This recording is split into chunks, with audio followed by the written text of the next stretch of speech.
Hey, who wants to talk about the Enlightenment? I bet it's you, my friends, because you're here. It's almost Halloween time. Look, I've got a spooky candle. Look at that. Spooky. It's daylight, so it's less spooky. Okay? But it's not a real candle, don't worry. And I got a spooky shirt, and we're here to talk about a not-so-spooky thing, and that's the Enlightenment. See, the Enlightenment is a popularization of science, progress, and reason. Basically, it is the hype man to the scientific revolution, and also it's these people saying like, hey, guess what? We can take this stuff that happened in the scientific revolution, these ideas that we can improve life, and then what if we apply them to social stuff as well? What's the best way to run a government? What's the best way to kill somebody? What is a natural right? Now, some of those things, like natural rights, you've heard of before, because like our boy, Johnny Locke, he talked about that before, so you're familiar with this. But the Enlightenment is going to take it to a whole new level, brother. All right, now, it starts in France. A lot of things start in France, okay? France is a cultural center. It has been since Louis XIV, okay? Louis XIV was a style icon, okay? You can know that just when you think about him. He's the gosh darn Sun King, okay? Everybody revolves around that boy. But after he dies, more and more people start saying like, hey, what are some ways we can improve things? Huh? What are some ways we can improve things? Now, there's another Louis in charge. That's Louis XV. We'll talk about more about him in a little bit. But in the meantime, you got to say like, well, hey, what's going on? Now, people are having parties. Of course they're having parties, Mr. Oliver. That's what you say. Of course they're having parties. But at these parties, it's not like a let's get turned kind of party. It's a, hey, let's sit and talk about the problems of the day. Okay? Do they have these? They have them in salons. Not like salons where you get your hair did. No, salons which are like a part of a person's house. You might call it like a place in your house where it's like a family room, and there's like maybe like a formal dining area or something like that. It's like that. It's like a chill place. And what happens is some of these wealthy women in France start inviting people and having dinner parties. And at these dinner parties, they also start inviting philosophers and scientists, and they talk about like, hey, what is going on in the day? What can be made better in our society? And it's just a bunch of rich people sitting around talking about rich people things, but also changing culture as we know it. Because a lot of these people are going to be incredibly influential in both the American Revolution and the French Revolution. Have you ever heard of them? Of course you have, because you love freedom. There, look at these people turning up. What a party. So, because we're in France, they can't just call them philosophers. You got to use the French word for it. So we call them philosophes. And this refers to philosophers in France during the Enlightenment. It's pretty much the only time you see that term. So a philosophe would be a person who says like, hey, we got to make progress through education. Oh, wow. What is that? It's like, well, we're going to educate people. We're going to make everybody smarter about science. And so we no longer are influenced by superstition and stupid things. Now, you say, well, how did they feel about, other things? Superstition? Like, okay, I'm anti-vampire, just like everybody. But how did they feel about things that were faith-based? Well, this is the controversial part. Many of them were critical of the Catholic Church. But Mr. Oliver, wasn't the Catholic Church, wasn't that the dominant religion in France? Especially since Louis XIV had gotten rid of the Huguenots after revoking the Edict of Nantes? Yes, that's a very good point. So these guys say, yeah, we believe God created the world. And everybody's like, oh yeah, good, good. That's comforting. They say, yeah, but basically that's all he did. He started the world and he's observing it like a scientist. What's that? What about miracles? Don't exist. Is that right? Yeah. In fact, one deist, a famous deist, does a version of the Bible with all the miracles removed. His name? Thomas Jefferson. And Mr. Oliver, is that true? Yeah, it actually is true. And sometimes you see the analogy of the watchmaker. It's the idea that God created the earth the same way a watchmaker creates a watch and then walks away. The watchmaker doesn't keep working on that watch. He moves away. Now he can observe the watch, but he's got other stuff to do. So the Philosophes think it's superstitious to think God is like a day-to-day kind of player in everyday lives. Now this obviously is not socially acceptable with our Catholic Church guys, and some of these guys are going to run into problems. All right, so we'll see some of those conflicts as we go on. Let's start with Denis Diderot. Okay, now Denis Diderot is not the kind of dude that you've probably heard of before, just TBH. However, you probably have heard of Wikipedia. Mr. Oliver, this guy invented Wikipedia? I thought that was Jimmy Wales. No, Denis Diderot says, I'm going to write down everything that we know and put it all in one book. And you say, well, in one book, that's a big book. He says, yeah, we'll have like volumes. We'll have like an A volume, a B volume. We're just going to collect everything we know. And we'll do updates. You know, if we find out something new. And I can't write it all, because I don't know everything. So I'm going to hire the best people in every field to write articles about different things. Oh, well, that's cool, Dee. And that's called the Encyclopedie. Mr. Oliver, I've heard of encyclopedias. Some of you even have encyclopedias in your house, like a set of encyclopedias. When I was a kid, that's how all the plagiarism happened. You just took it out of the encyclopedia, which was wrong. And you shouldn't do that. But now, it's online, and it's called Wikipedia. Now, people subscribe to this all over the place, but as you see on this map, most of the subscriptions are in France, which is ironic because it was banned in France. Because they did some things that were controversial. For one, it is not any kind of organization based on importance. Just like you would expect from an A to Z accounting of every single thing you've heard of in the world. It's just what starts with A is in volume 1, what starts with B is in volume 2, and so on and so forth. Now in volume A is not the Catholic Church, is not Christianity, but it is atheism. And the Catholic Church is not happy about that, because it is not any kind of thing where it says the Catholic Church is right and atheism is wrong. No, instead, they are saying, here's an article about atheism, written by an atheist, defending it and explaining it. It's up to you to decide what's the right thing. The Catholic Church doesn't like that. The Catholic Church says this is wrong. The Catholic Church says...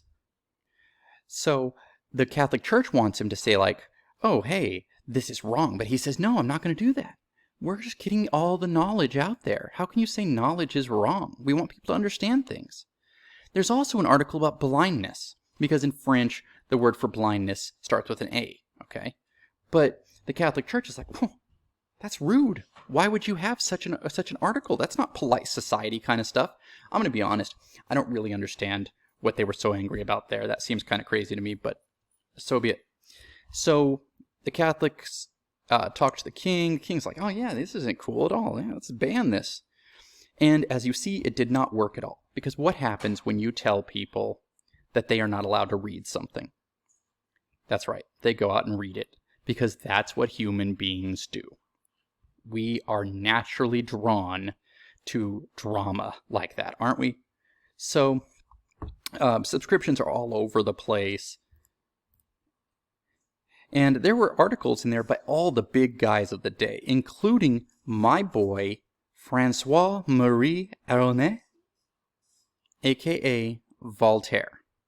Now, Voltaire, you can understand, his name is François-Marie Aronnet. It's not a great name. But also, when you're writing stuff that you know is going to annoy people in power, better to use a pen name or a fake name. It's like when you're committing crimes. You use an alias. It's just a thing you do. Don't commit crimes. And this guy is somebody who uses humor to destroy his enemies. Okay? So when it says he's a satirist, he's using satire. Like, he'll write a book and he'll feature a person in it who is super religious. but it's not a positive portrayal. The person who is super religious will be stupid and clumsy, and they'll say things that don't make any sense or contradict himself on different pages, and it's letting the reader know, like, huh? I'm nudging you with my elbow. Voltaire's saying, hey, this is what happens. See, this is what the Catholic Church is like. See, some of these guys, huh? And he's making fun of them, but it's not overt. It's not obvious. Does that make sense? He makes some fun of the French government, the Catholic Church. He makes fun of everybody. And this guy is actually genuinely funny. Okay, I'm going to be real. Hashtag real talk. This guy, Candide, is probably his most famous work. You can read it today, and it is still funny. I don't say that lightly, okay? Because, honestly, a lot of stuff from like 300 years ago or more is not very funny. But this guy genuinely holds up. It's the story of this like bad luck guy named Candide, and his girlfriend gets abducted, and she's like taken prisoner by like an army or something. I can't remember. It's been a while. And I read it in college. And he goes on a quest to go find her and get her back, along with his mentor, who is this guy who believes in optimistic philosophy. The funny thing is, if you've ever heard of the movie called Joe Dirt, like The Adventures of Joe Dirt or whatever, it's actually very similar to this. It is the story of a man who goes through adventures, and it's making fun of a number of different things, whilst also making fun of the main character, because Candide is just dead stupid as well. So a lot of funny things happen, and some of them are darkly humorous, and some are, more wacky and stuff like that. Some quotes by Voltaire. Crush the infamous thing. What do you think he's talking about? We are talking about the Catholic Church. Mr. Oliver, that seems like that might make him unpopular. Yes, it does make him unpopular. Of all religions, the Christian should of course inspire the most tolerance, but until now Christians have been the most intolerant of all men. Ooh, that's not cool, Voltaire. You might really make people mad there. And he's like, good. If God did not exist, it would have been necessary to invent him. Superstition is to religion what astrology is to astronomy, the mad daughter of a wise mother. Now, you see that the man is actually a religious dude, just not religious in the way that most people were for the time period. The guy's a deist. He's one of these people that believes God starts things, but isn't involved on a day-to-day basis. So, like astronomy is like, okay, let's study like the orbit of planets and whatnot. Whereas astrology is like saying like, oh my God, I'm such a Taurus.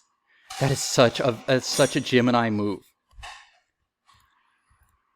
Optimism is the madness of insisting that all is well when we are miserable. 2020 mood, am I right? All murderers are punished unless they kill in large numbers and to the sound of trumpets. This is a great quote, because he's talking about armies, and this is an anti-war thing, right? But you got to think of it's a thinker. It's a thinker. Every man is guilty of all the good he did not do. This is probably the one that I hear people quoting of Voltaire the most often. I have never made but one prayer to God, a very short one. O Lord, make my enemies ridiculous. And God granted it. That right there is A+ burn from the 1700s.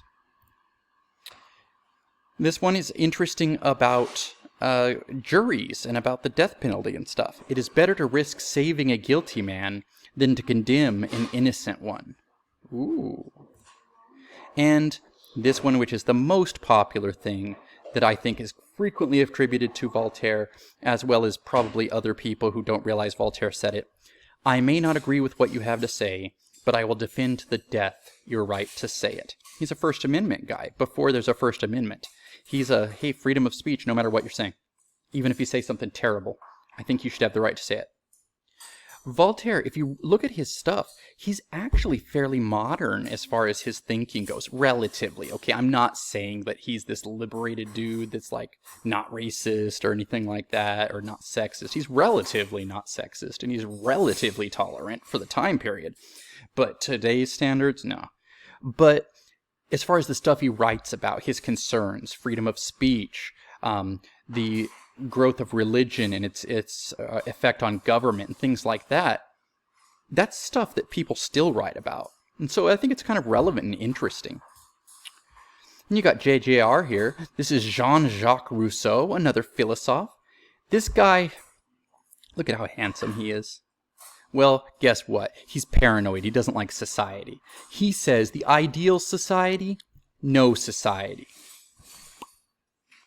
And what does that mean? He says, we would be better off if we were a bunch of noble savages. All right. Problematic, okay? But he says, it's like, you know what? Those people who are off on some desert island far away are better off than us. Because as soon as we made civilization, in quotes, we ruined everything. We have made everything worse. He's kind of edgy. Now, the thing he's probably better known for is the idea of the general will. And it's the idea that when you enter into society, you accept the things that must be done for the greater good. For example, we're in 2020, right? You might be watching this in a non-2020 year, but it's a fairly memorable year, so you'll probably remember it. In 2020, when you go to Target or Walmart or wherever, you're supposed to wear a mask. You might not personally wish to wear a mask. Jean-Jacques Rousseau would say, that doesn't matter. You sacrifice that freedom because it is for the greater good. Now, you might personally have other things you don't like about it. But JJR would say, no, doesn't matter. Greater good. I want to drive 90 miles per hour down Shaw. But Rousseau would say, nah, for the greater good, you must abide to a speed limit. I want to walk into McDonald's and get free refills anytime I want, as long as I have a cup holder, or a cup in my car. I just want to walk in and be like, fill it up. That's right, buy, I'm not paying. But Jean-Jacques Rousseau says, no, you must abide to the laws of society.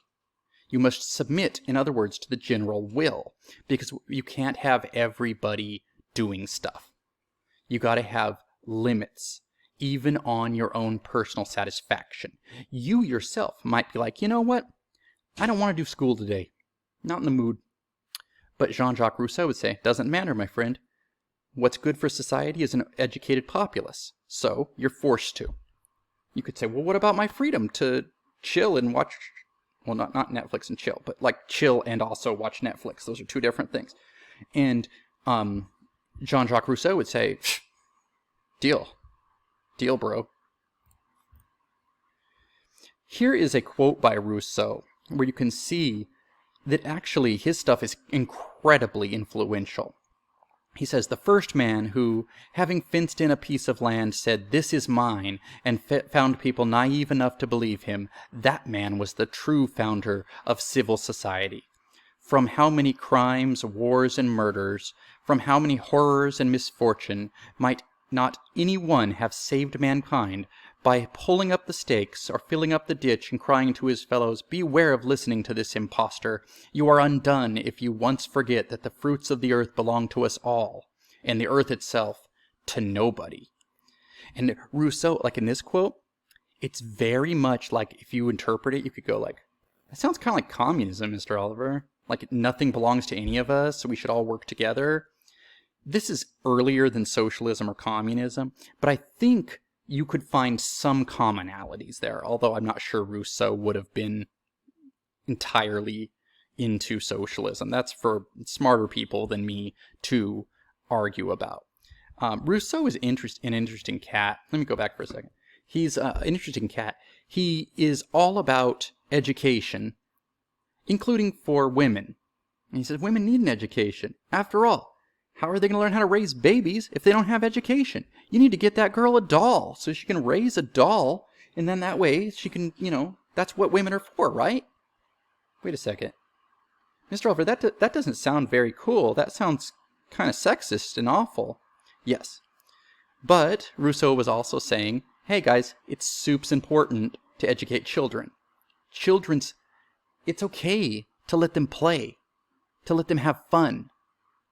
This was a novel concept, because back then people thought of children as like little adults. It's like, oh hey, you're just like a little adult over there. Nobody is going to be concerned about you because you're just like a little adult. Okay, deal with it. But Rousseau's saying like it's okay to have some time to be kids, which of course is a concept that is integral to our society nowadays. Like, we don't even send kids to school until they're like 4 or 5 or something.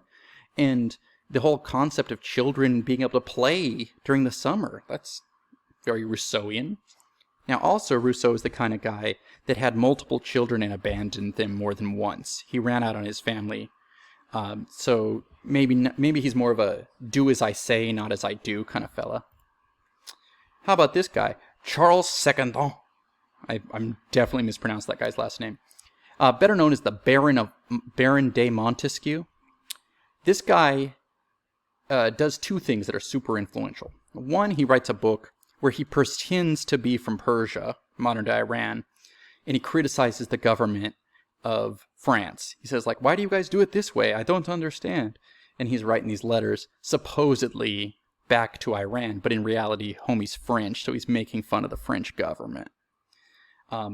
Also, so it's, funny. It's like kind of like Voltaire. He's satirizing the government, making fun of it. But also, probably more influentially, he says, listen, no one person in government should have all the power. Wait, like Kanye? Yes. No one man should have all that power. And he says we need to separate out that power. We need to have people who make the laws, people who judge the laws, and then you can have your king. Mr. Oliver, isn't that sort of what we have in America, except not the king part? Or what they have in England with the king part, only it's currently a queen? Yes, they do. The Baron de Montesquieu is very influential in that sort of thinking. And it will be the Americans who are like really like, oh yeah, good idea, good idea. Now, what about the rulers? Those are a bunch of philosophes. But were there rulers? Yeah. Some of these rulers are like, you know what? You're right, guys. We should try to make our lives better for the people. Now, Louis XV? No. He's not interested in this. You're going to have other nations that are very into this. So, for example, our boy Frederick II, better known as Frederick the Great, he is the son of Frederick William I, the Soldier's King. I know the Hohenzollern dynasty is very confusing because it goes Frederick. Okay, technically it goes Frederick III, but he was an elector. He was not a king. Then he's going to be Frederick I. So Frederick I, then Frederick William I, then Frederick II, then Frederick William II, Frederick William III, Frederick William IV, William I, William II. Good news is you don't need to worry about all of them. Okay, out of those, like maybe 3 are important. Frederick the Great, actually 4. Frederick William I, Frederick the Great, his son, and both Williams. But it's just a lot, and they're all named the same thing, and I'm sorry. Now, Prussia, as I think I've said before, Prussia is like baby Germany, okay? Prussia is like Pichu to Germany's Raichu, okay? So, Frederick the Great, when he's growing up, his dad's this super militaristic soldier boy. Soldier boy, tell him. And his dad is super strict and everything. Frederick is an artsy type. Frederick is like a flautist, like... And wants to run away with his friend, get away from strict dad. And you know how it is. Dad has them arrested by the army and has the best friend executed in front of his son. You know how it is. Typical parenting problems. But Frederick grows up, and instead of being a super artsy boy, he's a combination of a super artsy boy and also a military genius, which he inherited from his dad, even though he was like super rebellious towards his dad. It's crazy. So you got this guy who's like Mr. Religious Toleration, Mr. I'm going to support the arts, I'm going to support philosophy, I'm going to live with Voltaire for a while until they have a fight. and then they angrily move, if Voltaire angrily moves out, you know, like two normal heterosexual dudes do. I mention this because, uh-oh, we crashed. Oh no. What? Okay. I guess I got that picture from Wikipedia and I left the link in there. So I'll try to cut that part out if I remember. All right, so he's also very into making sure that the poor can afford food, price control, you know, like making sure bread's not too expensive. But also, this dude, who is Mr. Enlightenment, is heavy into the military. He's involved in multiple wars. He's very good at this. He's an excellent general. Sometimes people call him, it's like his society is Sparta in the morning, Athens in the afternoon, because Sparta is warlike. But then he says, look, I've been at war too long. Guys, we need to get enlightened and focus on that almost exclusively. He's religiously tolerant to most people, including the Jewish people that live in Prussia, although not as good as we would say today, but good for the time, you know. He's involved in partitioning up Poland. More on that later when we talk about Kathy. Yeah. Speaking of which, there she is. Now, Catherine the Great is a German princess, which I know a lot about because I married one. And she is a huge supporter of the arts and the philosophers as well. In fact, remember when Diderot was doing the Encyclopedie and it was banned in France? Were you curious where he was having those created, the books created? It was Catherine. Catherine allowed his books to be published in Russia and then sent back to France. So that's an interesting one. Advocation of education for women, rich women, but still pretty good. Nope, don't click on her picture. She's going to be also involved in the division of Poland, which I said we talk about in a minute. Basically, Poland doesn't exist yet. Well, it did, but it's going to be taken apart by our friends in Prussia, Austria, and Russia. So they'll stop existing again. She has trouble because, you know how it is. You're a woman these days in the 1700s. You want to be a strong ruler, but your husband is terrible. So she convinces one of her lovers, yeah, I said that, to kill the husband and then rule as the queen, the Tsarina in Russia. The Tsarina would be the term. And she is totally, like, in charge. And this causes some resentment because she wants to rule as a powerful woman, but there's a lot of enemies of that, including a person who portrays himself as her dead husband. Now, he doesn't say, I am the dead husband. He says, I'm still alive. I'm going to lead a revolt, and tries to lead people against her. And supposedly, prior to that event, she was like, the people can use some more power. We should get rid of serfdom. It's terrible for the people, where they're acting like, you know, they're bound to the land, almost like slaves. And then this happens, and then she's like, no, you know what? The people aren't ready for power. And she shuts them down. She shuts down Pugachev. That's the name of the guy who was pretending to be her husband. Has him executed. Kills all the rebellion people. And then is like, you know what? Let's just keep on keeping on. There is censorship and corruption in the government. She says she's against that. But she also has quite a bit of it, because these are enlightened absolutist monarchs, but they're still absolutist monarchs. In fact, if you don't like them, you tend to call them enlightened despots. So you're saying, like, because despot is like a negative term. So you're saying, like, hey, love you lots, Catherine, but you're actually still just as bad as the other kings and queens. But in reality, we can look at her more equitably nowadays, and I think you would have to admit that she's a pretty good egg. You know what I mean? Also, there's a story. I'm not going to go into the story, but keep in mind, Catherine was, even at this age here, even into her 80s, she was still taking young lovers. She had young lovers her whole life. It's not unusual if it's a king, but it is if you're a woman. And so stories circulate about things that she was into and whatnot. Most of them aren't even true. But if you ever hear a story about Catherine, it's, especially regarding her sex life, it's probably exaggerated and it's probably misogynistic. She is pretty awesome, and it's really sad, to be honest, that people focus so much on the fact that she had, not a mistress, a mister? She had misters? She had, like, dudes that she hooked up with. Kings all did that, but because she's a woman, everybody makes a huge deal of it. So here's the partition of Poland on a map. See, Poland was this thing here, and you'll notice it ceases to exist. At one point, it was part of the Holy Roman Empire, but all of this part's going to go to Russia, all of this part's going to go to Austria, and all of this part's going to go to Poland. Or not Poland, Prussia, to Prussia. And you say, like, but Mr. Oliver over here says the Holy Roman Empire. Yeah, technically God.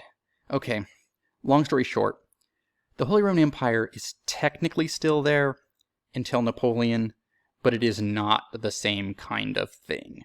And the Austrian Empire after 1648 no longer has as much influence on Central Europe. Remember how they said they'd stay out of German affairs? So it's basically something like 300 different independent German states that are, and that number is going down more and more, every couple of decades. And finally, it'll go down to, I think, 30 countries by 1812 or so. And then by 1871, it'll all just be Germany. So that's the quick version, if you care. For now, just don't worry about it. That's them partitioning Poland, supposedly. See, they've been captured. Yarr. And the British are staying out of it. There's the Ottomans, always portrayed in a fairly racist way. And here's Catherine. I think this is supposed to be Frederick. And, who was it? Ferdinand the First or Second? I think Ferdinand the Second. I'll have to double check that. What about over in Austria? Who's in charge? Maria Theresa. Now, Maria Theresa. I always want to say Maria Theresa, like Mother Teresa, but it's Maria Theresa. And she makes things better in Austria. Having said that, Austria is still strongly Catholic and not tolerant of other people. Like, if you are a different religion in Austria, you're not okay. Okay? So she does some things that are good. Like, for example, previously there had been a system known as the robot, where serfs were supposed to work a number of days without pay. That's where the term robot comes from, by the way. It's like something that doesn't get paid for doing work. That's one theory of where it comes from. But at the same time, she says, look, you guys get less work. Cool, let's get rid of that robot system. Oh, okay, cool. She's a big supporter of education for people. Wants to expand education. Cool. Not just private tutors. She wants to expand it. She also makes it so everybody gets autopsies when they die. And you say, wait, what? Seriously? So, okay, that's weird. But she wants to know, like, what's killing my people? What are my people dying from? Let's start collecting statistics, because that's how you make things better. Also, she has people go around and make sure everyone is acting decent. And when I say decent, I mean in the Catholic sense. So if you are homosexual, or if you are somebody who is not abiding by Catholic norms, you could get in trouble. So, okay. Her son, who looks like emo George Washington, is going to take it even further. He's going to say, you know what? Education for everybody. I don't care what social class you are. For women? No, I don't think he was in favor of that. Religious toleration. For non-Catholics? Yeah. Let's end serfdom too, bro. But this guy, he burns bright like a firework, okay? But when he dies, some of this stuff gets reversed, because he tried to do so much, and he's a good guy, but then when he dies, other people, especially with the serfdom thing, are like, no, let's put serfdom back. We're making less money. And some of the rich landowners are like, yeah, this isn't going to work. Make those serfs become serfs again. So, good try, Joey. What about new art? How about Rococo, Rococo? Like one person got that reference, and congrats to you. I'm also a fan. Anyway, everyone else is just like, what are you talking about? Let me tell you. Rococo art is a French style of interior decoration. Okay? Remember how we talked about Baroque art starting off as a religious thing and then becoming more decorative? Rococo is like, what if we make it more floofy, more frilly? Okay, a softer side of Baroque would be the nice way of saying it. Okay, I'm going to be totally real. My bias, I don't like Rococo art at all. I hate it. But maybe you'll like it, and you know what? Good for you. That's fine. You like what you like. Here's an early piece of art by Boucher, Francois Boucher. This is Rococo art. It's French. It begins in France, although you see artists from other places, but primarily France. And the Triumph of Venus here is Venus, the goddess of love, and she's just chilling. I believe that she has conquered Mars, who is the god of war, through love.